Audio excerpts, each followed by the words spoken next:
with Rachel Vigil, taking a daily look at the biggest stories in Denver sports and interacting live with you, the Coffee Break fam.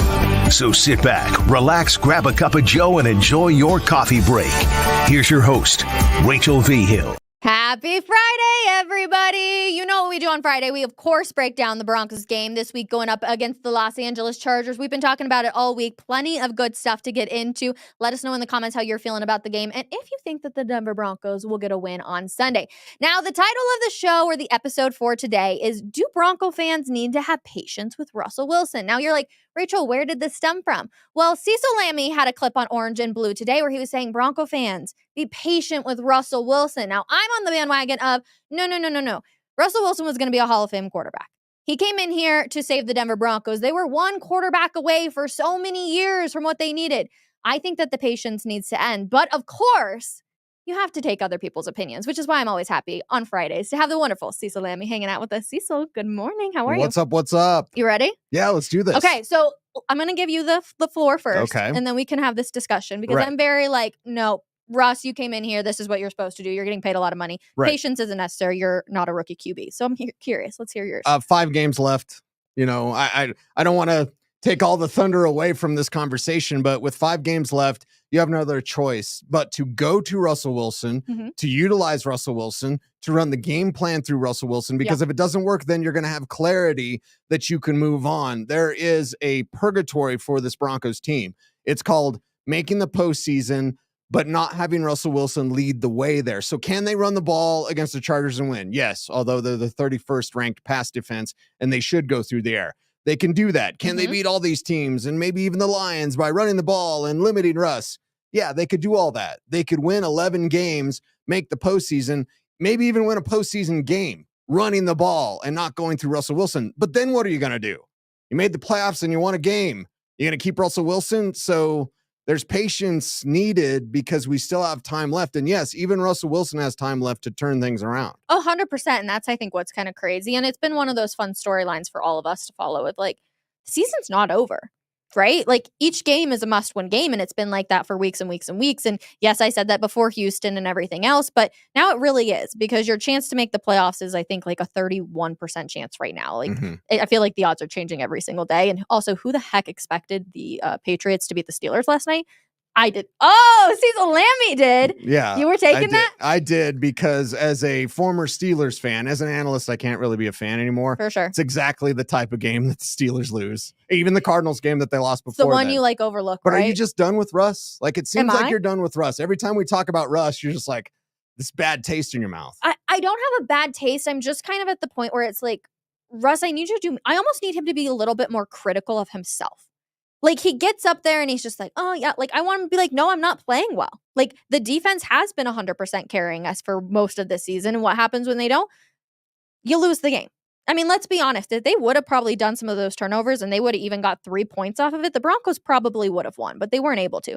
I'm not done with Russ. I'm actually riding with Russ into 2024. And a lot of people are like, Rachel, you said you were done with him. I never said I was done. I just wanted the credit to stop being given to Russell Wilson because I thought that it was deserved to other people on that team, especially on the defense. He's doing really good in the red zone. You know, if we can praise what he's doing there. But they're winning not because of Russ. Exactly. And that's the largest problem. Like, to go to the playoffs, to push for a Super Bowl one day, you'll need Russ to do that eventually. And in talking to Joe Klatt, who's now my best friend again. Oh, we had such a problem for years and what years. What was the problem? In the 2016 NFL draft, I was in Indianapolis at the scouting combine, and I was on with Mike Evans. And I was like, okay, there's 4 quarterbacks in the first round you got to worry about. You got to go about Jared Goff, Carson Wentz, Paxton Lynch, and Dak Prescott. Those are the 4 that I had a first-round grade on. And Mike Evans, the ultimate wedge driver, he said, well, what about Connor Cook? Joel Klatt really likes Connor Cook. And I was like, what does Joel Klatt know? Like, Connor Cook can't play. I also knew some off-field stuff that I won't repeat on air about Connor Cook. It wasn't good.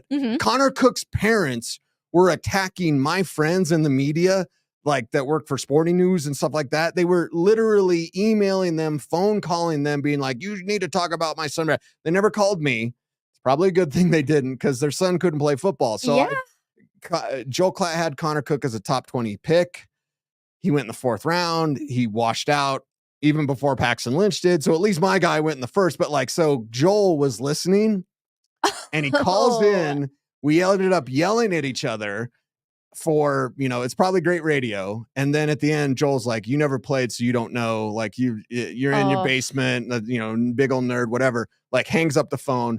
And even my good friend Daniel Jeremiah from NFL Network, his first media appearance when he was done being a scout, he was on my podcast for 2 years. Mm-hmm. So I know DJ quite well. Daniel hit me up a couple of years ago, because this was like 7 years ago. And he's like, what did you do to Joel Klatt? He flipping hates you. And I was like, yeah, I know. I told him Connor Cook couldn't play. So this morning I was able to apologize to Joel Klatt and say it's my bad. Because me and Joel were close back in the day, and when we were on ESPN Denver together. So this is like recent. Cecil Lammey, his heart is being filled today with that holiday spirit. Yes, it's like the Grinch. Yes. So Joel was very forgiving. We kind of, made up, but he also said something very important about Russ. Russ isn't getting these concepts. Russ isn't understanding the concepts. Yep. So can you win when Russ is just part of the puzzle? Yes, of course. A lot of teams do that. Yeah. But can you win a Super Bowl that way? It becomes extraordinarily hard when you're doing that, because you're essentially trying to cover for the quarterback. Russ can still be special in moments. You have to set up those moments. In this Chargers game, there could be a lot of those moments, and that's where Russ needs to come through. You know what I did this morning? What's that? I shouldn't say I put myself in a bad mood, but I went and rewatched the Super Bowl game with Russell Wilson and the Denver Broncos, because I was 48? Yep. Oh, never watched 48. So I went never back because I was like, again. you know what? I'm going to watch just like some of the highlights. Like, where was Russ maybe when he was at his best? In a Super Bowl, you always kind of hope. And with the way that game went, I forgot how many bad things happened for the Broncos in that game. Oh. So that was one thing. But I went back and I was like, does Russ look the same? Because really, when you look at his stats at his time in Seattle and here, honestly, they're kind of the same. Like, he's got the touchdowns, not a ton of interceptions. He's got some yards. Like, things are kind of similar. Completion percentage, kind of similar. So I'm like, all right, I'm going to go back and watch the film, because I am like a true believer in the eye test. Like, the eye test will tell you a lot. Yes. But it's different. Russ looked comfortable. He doesn't look comfortable right now with this Denver Broncos team. He looked comfortable in Seattle, and I think that you give a lot of credit to Pete Carroll with that. But it did not look the same despite some of the numbers looking the same. I would give credit to a couple of different things. One, he was more comfortable because he was younger and he was faster. Right now, when Russ takes off to run, he doesn't get as far. True. Right? His offensive line was much better. Obviously, in a Super Bowl, I feel like you have to have a pretty decent offensive line. Like, he had more than 4 or 5 seconds. They weren't bad that year, but I want the record to show that overall in Seattle career, they were terrible. Yeah. He had a terrible offensive line. Now, a lot of the times he puts the sacks on himself, including Pro Football Focus this year has only 9 of the sacks on Russ on the offensive line. Yeah. The rest of the almost 30 sacks are all on him. Are on Wilson. Because he's put himself in these positions, and you see him so many times where he'll run out of the pocket and then all of a sudden he's running back, and I'm like, where are you going, Russ? Right. Like, it was collapsing. Why are you going to run back to the trouble? And he's studying Drew Brees. Drew Brees was great at climbing the ladder, just taking those hitches forward because it's all about timing. Russ's timing is off, whether it's lack of knowledge or understanding of the concepts or just he's getting flustered. I don't think he's seeing ghosts. I thought he was seeing ghosts earlier in the year. I don't think that now all that may change and you don't want to see him ghosts. The other difference with Seattle is you had this my son, Marshawn Lynch. And when you work out with a guy for a week and you develop a nickname of this my son, that means forever and ever, Marshawn Lynch and I will be like this. And I will always call him this my son, because what's great about Marshawn is everybody's his son. When you talk about somebody, like we were talking about Josh Johnson, who's his cousin, and he'd be like, that's my son. And then we talk about another player. And this is when he was with Buffalo. So it was a long time ago when I went to LA and worked out with him for a week. But it's like, that's my son. What about this guy? It's my son. Like, everybody's his son. So. You know what? I will say at least he's not like, that's my guy. Because everybody else is like, that's my guy. He came up with something else. He's got something unique to him. It's my son. I do appreciate that from Marshawn. Yeah, but he was a beast. And they don't have that. And we've talked about Javonte Williams' return back. And like, yeah, I mean, he's done really well for the injury that he sustained. But is he going to be that guy that can also help Russ enough to lead him past, to get a few Super Bowl or to get a few playoff wins? I'm not even going to go Super Bowl, just playoff wins. Yeah, well, the answer is no. The answer is no. And it does suck because Javonte, He was Nick Chubb, in my opinion. It's why, and it was controversial at the time. I don't see why, but it's why I had him as the number one running back in that class over Najee Harris. Yeah. Najee is a beast, but Javonte's better. And Javonte's not right. I know Javonte's game incredibly well. He doesn't look the same. Okay. So we can give him credit for being out there, and we all do that for his toughness. But honestly, if Samaje Perine was the lead back, you might have better production from the ground game. And nobody really wants to hear that, but that's kind of what it is. And the fact that you have a GM and George Payton who's going to be in on every deal, yet a guy like Leonard Fournette's able to sign with the Bills a month ago or whatever. And it's like the Bills aren't using him. Well, the Broncos could have used someone like Playoff Lenny. Like, yeah, there are some guys still out there that you could have picked up. Shaquille Leonard signing with the Eagles. I think Zach Ertz hasn't signed anywhere yet, but like, there's these players that could help your offense, and you need help on offense, yet the Broncos aren't giving help on offense. And yet you wonder what George Payton's doing when he's just hanging out. Two, I find one of the most like interesting. I love the look you gave right there. Yeah. Of, like, who knows what's happening? Who knows where he's going to be next year, or if he's still going to be around? I think that all depends on Russell Wilson too. Oh yeah, for sure. And that's the thing of, would you rather have Russell Wilson or George Payton? Because the answer might be Russ reworks his deal. You get a bunch of salary cap space. He's still going to get his money. I was like, everyone keeps talking about that, but why would he? One, so he'll save face. Because when you have Walmart money, there's another name for that money that I won't get into for YouTube purposes. But like when you have blank you money and you're Walmart, and you can be like, we'll pay you to not play here. Or you can still get your money in a bonus. We'll work the salary cap. So now you have a $10 million cap hit instead of a $50 million cap hit. We'll take that $40 million, give it to you in a bonus. So you still get all of your money. You're not missing out on anything. You save face because you're not cut. And then who's doing what with that money? If you tell me they're going to free up money and George Payton's anywhere in charge or near in charge of helping to do something with that money, I don't like it. If you and I don't want anyone to lose their job ever, but George Payton's a good scout. He's not a good GM. So if you free up that money, have someone in place, probably Kai Harley from the Saints, assistant GM, to help Sean Payton find more Sean Payton guys with that money. Yeah. I had not honestly thought about transitioning that to a bonus. Like, because he wants his money at the end of the day. Yeah. That's essentially what we're getting at. I hadn't thought about putting it into a bonus and then having the cap hit not be as much. I've asked a few people this question. If Russell Wilson gets cut from the Denver Broncos, how many teams will be interested in him? You'll have a small handful. 5? Less than 5, probably. Like a Tampa Bay? Tampa Bay might be happy with Baker. So it's like, that's the question, though, you get into. And do you see him as a bridge quarterback? What does he see himself as? You talked about his Mr. Positive Spirit, which I'm all about that. I'm all about positive thinking. I think what you focus on grows. So if you focus on the negative, then it's just only going to grow negative. If you focus on the positive, thus it will grow the positive. So I appreciate that. But at the same time, you'd like some realism. Take the Jerry Jeudy answer, for example. Jerry Jeudy talks about his frustration. He's very honest with it. And then Russell Wilson talks about Jerry Jeudy being frustrated. He's like, well, he's a good player. We got 5 games left. Russ, you can be human, Russ. It's okay. You can talk about this. It's fine. You can talk about, I would be frustrated too. And honestly, I think that the whole thing has got blown out of proportion. The whole Jerry Jeudy being frustrated. I'm like, I would 100% be frustrated if I was in his position too. Not because the ball didn't come to me, but because you obviously want to make big plays. You know what I mean? Like, I don't know. I just felt like it all got blown out and everybody was like, oh, he's mad at Russ. And of course, here it is. And I feel like that was one of the times where the Russ didn't actually or the blame didn't actually go to Russ. And I think it was more just we're trying to make big plays. And I was wide open in this situation. It's not personal, but just plays. No, not at all. And it's Jerry Jeudy wanting to make plays. It's what you want him to do. I'm in that locker room almost every day that it's open. And I will say Jerry Jeudy has impressed me with his maturity. You heard that right. He's impressed me with his maturity. Did we all remember this was the guy who was like, get him the heck out of here? Yeah, get him out of here. What a turnaround. Now it's him kind of even speaking off the record. So these aren't just in front of the camera. Jerry Jeudy doesn't put on a show in front of the camera. He's not Russ. He's not fake in front of the camera. Judy's going to tell you.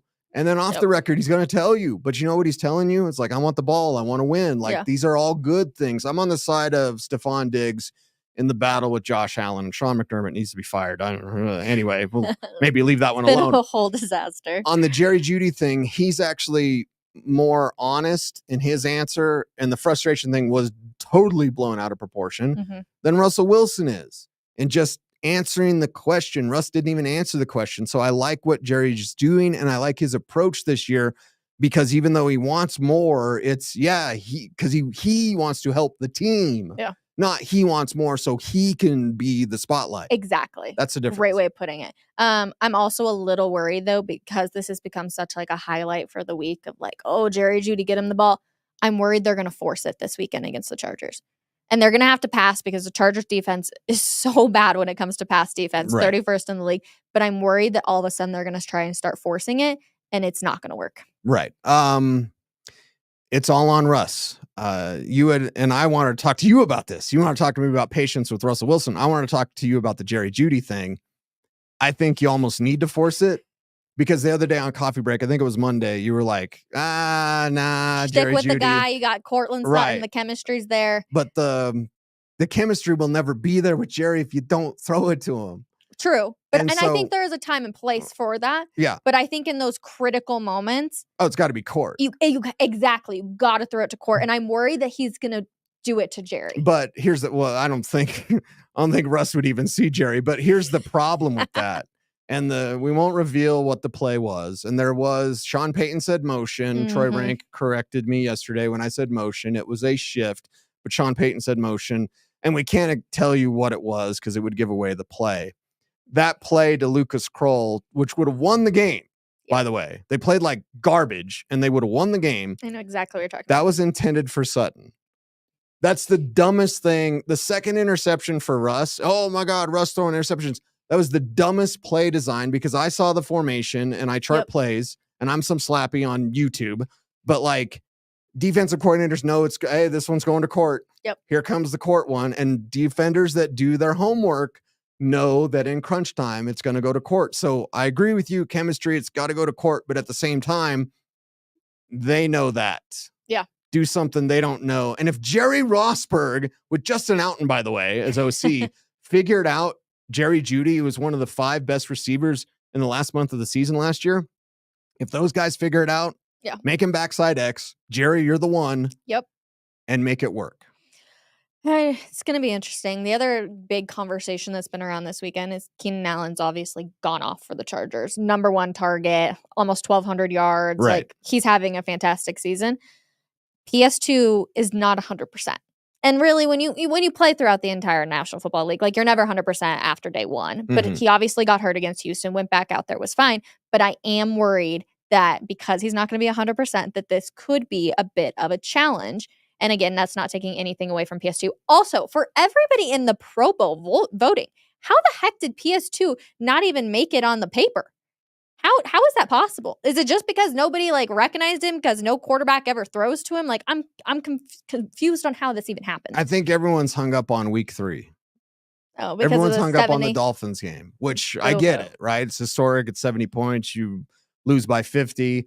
I understand that, but tell me you don't know football by telling me you don't know football by not voting for Pat Surtain. None of it makes sense. He's the best corner in the league, okay? Yeah. Like, that's the bottom line. And he is banged up. Yep. But we give him credit because he's toughing it out and he's playing through it. For sure. How do you think that matchup is going to go? What do you think are they going to target Pat Surtain? Do you think we're going to see a lot of man on Keenan Allen, or do you think it's going to be a lot of zone where we're going to see help be brought over? Zone dog is what people try to do, and it doesn't work against Keenan Allen because he's multiple, because you can move him around the formation. And stresses me out, Cecil. Yeah, well, it stresses me out. You're going to be stressed out for sure because it's Keenan Allen, and I don't want to say you just let him have it or whatever, but like, he's going to get his. I do not see them trailing Keenan Allen. We can't reveal what we saw at practice, but I think this is going to be a lot of zone. Okay. And then try to bracket Keenan and make sure your coverage is right, because Nico Collins got Surtain. He got, right? Yep. But that also was a zone concept where Surtain was handing off and the safety wasn't there. So whether it's PJ Locke or Justin Simmons, we're not going to throw anybody under the bus, but everyone be in position, try to bracket Keenan. And if Surtain hands him off, then you better be there to take coverage. How are you grading the offensive line rating up against the Chargers? It should be better than Houston. Will Anderson didn't get enough love before that game. And I'm not really sure why, because again, film shows a great player with Khalil Mack. Of course, we're dealing with the Chargers. And overall, the Broncos offensive line has been middle of the road this year. Yeah. But that's actually an improvement for this team. They're top 15 in both pass blocking and run blocking per Pro Football Focus, and they don't know the assignments. I get it. But based on a professional company that grades for every team, the Denver Broncos are top 15 in both. So they should put up that type of performance. And talking to Mike McGlinchey, he did come out and blame himself. And I like that. I like when players can say, I didn't play well. I love that he was able to do that. But I also love that he was like, there's essentially like highs and lows, right? I don't remember his exact wordage, but he kind of talked about there's highs and lows throughout the season. And you got to just be able to show up the next day and be able to go out there and practice. The nice thing is, and what he said to summarize, is everything's fixable. Yep. Like this team, it's not spiraling out of control. It was disappointing to lose to Houston, but you played like trash and you almost won. It's funny how there's like, we were 8 points away. Right. 8 points or 8 yards, not 8 points. Well, yeah. What was the score? What was the final 8 yards, 22-17. Thank you. Yeah. 8 yards. And they could have gotten a win. Crazy to even think about. But Cecil, guess what time it is? Is it time for Cecil's Fantasy 5 presented by Hooters? Yes, indeed it is, everybody. All right, let's get into this. Fantasy. It's winding down, baby. I know. Fantasy playoffs are almost here. Crunch time. How many weeks we got versus most leagues? This week. That's it. So next week playoffs will start next week. That's crazy to even think about. All right, we'll start with the Broncos Chargers game because I always like to, kind of start a little narrow in. Right. Who you liking? Who you don't? Right. Well, it's Keenan Allen for sure. Regardless of the coverage, he's still a wide receiver 1. I have him as my number 4 wide receiver this week. So, yeah, and I'm a start your studs guy. Clearly, we know that Keenan Allen is the stud. Austin Eckler, I have more as a flex play in PPR formats. He's hurt, and he's not the same. And it's a contract year. I feel bad for Austin. He's eating Colorado's finest, and we all appreciate him, except when he plays the Broncos. Forget that guy. But, like, Western State, eating Colorado, we all love Austin Eckler. He's just not himself. So don't, he's a bust. Like, no, he's hurt. He's not a bust. I was going to say, everybody's talking about this like demotion of Austin Eckler, and it's kind of making headlines. They're talking about using more of Joshua Kelly. He's more of a what the heck flex. He's a larger back who's a very upright style, very swift runner. I mentioned Derrick Henry on the drive. I was like, he's kind of like a very poor man's version of Derrick Henry, just upright, tall, powerful, long stride. So Joshua Kelly's more of a what the heck flex, but it's Keenan and Eckler's a flex play. Broncos side, Javonte's more of a flex. Samaje's what the heck flex. Gillo, you're not really starting. Jerry Judy's more of a wide receiver 4, honestly. Hopefully there's some upside there. And Courtland Sutton's his normal wide receiver 2. Russell Wilson, this is a game where if you're streaming quarterbacks, you could start Russell Wilson. I have him as a top 10 quarterback this week. I'm all about putting it on Russ because can't babysit this guy anymore. See what he can do. And I'm honestly totally on this. We were talking about this. Cecil and I both did the war room yesterday, and we were talking about how I asked people, do they want to make the playoffs or do you care about the future of this team? And it came back that it was like 1% more cared about the future, and the other half essentially wanted it to be all about the playoffs. Yeah, and you had a Twitter poll. Yeah, Twitter poll. But I'm like, if you're going to do it, open up the playbook completely. Do Sean Payton's playbook and be like, all right, Russ, go out there. Like, let's see what you can do. Because that's really what's going to show for this week. I think at least. Yeah. So I think it'll show to the fans. Also show to the Walton Penner group. Yep. Hey, I opened up the playbook and the guy couldn't do it. Yep. Or I opened up the playbook and he did do it. Yeah, there's positive and negative. We never know what's going to happen. Staying in the AFC West, who do you like with Raiders Chiefs? Oh, Raiders Chiefs. And with the Chiefs, you're like, okay, who's going to be catching the ball from besides Travis Kelce? Besides Kelce. You can't be that singular in this contest. So for me, any of those guys, Sky Moore, name any of them, and I know some of them are hurt, like Mecole Hardman, which doesn't matter anyway, but like anyone not named Travis Kelce. And even Isaiah Pacheco's got a shoulder injury, so watch to see if he'll play. It's a shoulder contusion. He's the angriest runner in the league. And if not, Clyde Edwards-Helaire, their former first-round pick, could get quite the opportunity, could pay off as like an RB2 for you. That's if Pacheco doesn't play. If Pacheco does play, that makes Edwards-Helaire more of a what-the-heck flex type, and maybe Pacheco's a little bit banged up, and then Edwards-Helaire does more. So I'm kind of in wait-and-see mode on everyone not named Travis Kelce, and that includes my guy, Isaiah Pacheco. All right. I'm looking ahead to Sunday Night Football because I'm really excited about this matchup. I think it's going to be one. Oh, it's going to be fun, right? And it's finally time for the pressure to be put on Dak. And like, is he able to do it? Is he able to pull off a big time win? Who do you like in that matchup? Yeah, and I'm coming around on Brandon Cooks. I never really have been, because Cooks and all of his different teams, even playing for Sean Payton, you might want to not ask Brandon Cooks about Sean Payton. Anyway, you may not like him. Anyway, I was like, wait. a lot of those former To the Saints don't like T. Sean Payton. But either way, like Brandon Cooks now is becoming, dare I say, consistent. And I hope he stays consistent because this one's a huge one. Dak needs him to come through. You're obviously starting CeeDee Lamb. You obviously have Tony Pollard. You look at Rico Dowdle more as that, what the heck flex type of situation.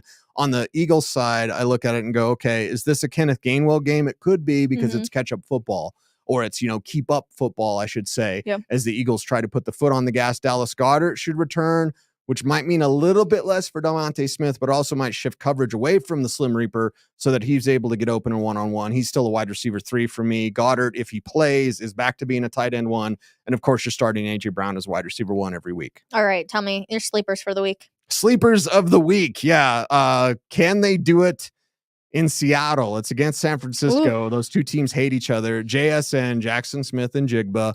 Always almost a sleeper or a what the heck flex for me. I look at the situation in Jacksonville. That's right, Jacksonville. You're not without Christian Kirk, or you are without Christian Kirk, excuse me. So Parker Washington, their Penn State rookie, had a touchdown last week, and it didn't even show off the best part of his game. Best part of his game is run after the catch. He showed body control in the game last week for Jacksonville, even if it's CJ Beathard, which it should be. Although Trevor Lawrence did practice yesterday, it's Friday morning. We'll see what he does today, but like Trevor Lawrence has a high ankle sprain. He practiced yesterday. Yeah, that's crazy. What are you doing, Jacksonville? Just let him sit. Beathard is fine enough. But Parker Washington, good rookie, talented player. He's a sleeper this week as well. Any last minute advice you got for everybody who's trying to really make a push for the playoffs? Yeah, jock block your opponents. Okay, you may be. I have to clean it up. You may be strong at running back. Right. And you're like, okay, let's say wide receiver. I'll use Parker Washington. So I just talked about him. I already got all the wide receivers. What do I need Parker Washington for? So your opponent doesn't get him and start him against you in the fantasy postseason. So it's all about jock blocking this time of year. I talked about sabotage drops. Yep. I said Marquise Brown, who I think had 2 catches last week. So that's a sabotage drop where someone's like, how's Marquise Brown out there? Scoops him up, start him. It's a dud. Jock blocking, it's the same thing. You have to play offense and defense when you're playing fantasy football. So make sure your opponent doesn't have any of those juicy gems, backup running backs, Joshua Kelly, right? Yep. I don't care if you're strong. Strengthen your team even more and weaken your opponent by not allowing them to pick up that hot waiver wire, Parker Washington, Joshua Kelly, etc. Listen, there's a ton of stuff you got to pay attention to, especially when you're making a push for the playoffs, whether we're talking about the NFL or in fantasy. Cecil's Fantasy Guy presented by Hooters. We always love having these conversations, Cecil. All right, let's get into our picks, though, for this weekend. Okay. Are you taking the Broncos?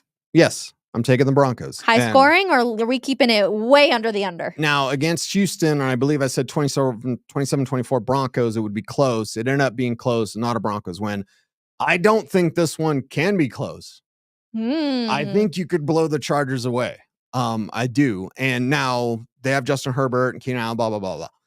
But I have a score of 24-16. And it might be like a last field goal touchdown, something, in the fourth quarter, make that a little bit tighter. This one could be ugly for the Chargers, which is good news for the Broncos. My question is, Rachel, how does it look? I think it's going to be an ugly game. Okay. I've been saying if they win and it's like they ran the ball and they played defense, Russ didn't do anything, well, I don't learn anything. Yep. I want it to be about Russ this week. And see, that's where it's like the frustrating thing. And that's why I asked that Twitter poll of like, okay, people, like, what do we care about? Because do we want to open up the playbook and say, like, what can Russ do? Like, what is that for the future? Or do we really care? Because if what we need to get out of this game is trying to make a run for the playoffs, then you run the ball, right? You have a couple passes from Courtland to Jerry Jeudy, etc. from Russ, but mainly I think you're going to move the ball by running it. You're going to hand it off to Javonte. You're going to do those short passes to P. Ryan, whatever that's going to look like. I don't think it's going to be a super pretty game unless the defense all of a sudden gets back on top of it and is forcing turnovers again. And if you think about last week, they could have had multiple. They just weren't able to pick up some of those fumbles. Right. And they otherwise would have been back on their hot streak, continue rolling that. I think it's going to be a little bit of an ugly game. I said 17-14. I think it's actually going to be like 20-10. Broncos walk away with a victory. I do think we're going to have one turnover in the game, but I think they're going to mainly, despite having the 31st pass defense for the Chargers, I think we're mainly going to see more rushing.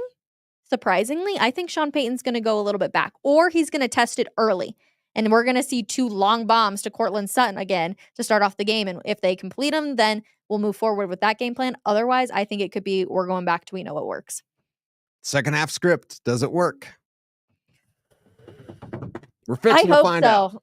I really, really hope so. What are you assessing this game as? I'm thinking this is a test for Russell Wilson. See, I was thinking that earlier on in this week, but Troy Rank had a really good point of like, Sean Payton's ego is going to get in the way. And he's going to want to make the playoff because he had that big statement at the beginning of the season saying, if this team is not a playoff team, I'm going to be pissed. Yeah. So then be prepared to make the playoffs and still get rid of Russell Wilson. Because Sean Payton doesn't seem like he wants to work with Russell Wilson. No. So to me, I want to test him, and I hope Russ passes the test. The best answer for the Broncos is Russell Wilson working. They open up the playbook, things look good, Russ looks solid, and that's what it is. Yep. Have we seen that at all this season? Nope. Well, are we going to find out this weekend? Who knows? I'm going 2010 Broncos, though. Cecil Lammey, give me your score prediction one more time. It is 24-16. All right. It's going to be a fun one. Let us know in the comments. Not in the chat, you guys. Put it down in the comments, your score prediction. That way, anybody that comes and watches Coffee Break will be able to see your score predictions down there, too, because the chat goes away, which makes me super duper sad. Cecil Lammey, always an absolute pleasure. Everybody in the comments, thanks for hanging out. If you are watching on YouTube, subscribe, like this video. That way we can get out to more Denver Broncos fans. Again, can't wait for Sunday's game. It's going to be a good one. We'll be hopefully talking about a Broncos win come Monday morning. We will see everybody later. Have a wonderful weekend. Bye, everyone.